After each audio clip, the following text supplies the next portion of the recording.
ভাল লাগতেছে না তো কার সাথে কথা বলতে পারি? আরে বর্তমান সময় তো খুব আলোচিত ব্যক্তি ডোনাল্ড ট্রাম্প। আমরা তার সাথে কথা বলি। ট্রাম্প সাহেব, কি বলছেন বলেন। আরে বলছিলাম, আপনার এখন বর্তমান অবস্থাটা কি? আরে আর কইন না আমার অবস্থার কথা। আমি তো চিড়িয়াখানার মধ্যে আছি, অল্পের জন্য বেঁচে গেছি তো একখানান ভালোই আছি। খাবার দাবার কি দিবে সব রুটিন করতেছে। না না, ঠিকই বলছেন। আপনি তো মানুষের পিছনে কাটি মারেন। আচ্ছা, এত কাটি আপনি পান কই? শেষ।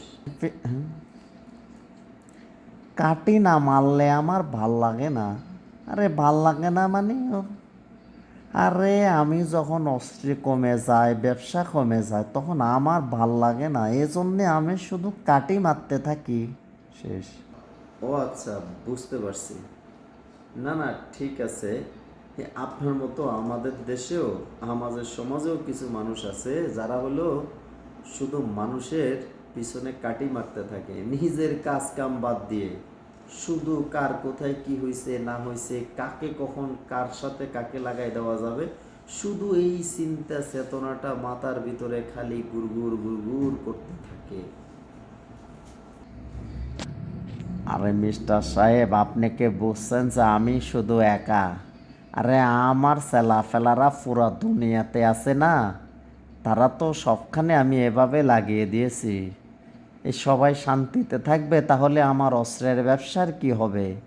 এজন্যই তো পুরো দুনিয়াটাকে আমি লাগিয়ে দিয়েছি শুধু কাটি মারার জন্য। শুধু কাটি মারবে, শুধু কাটি মারবে। না, ঠিকই আছে।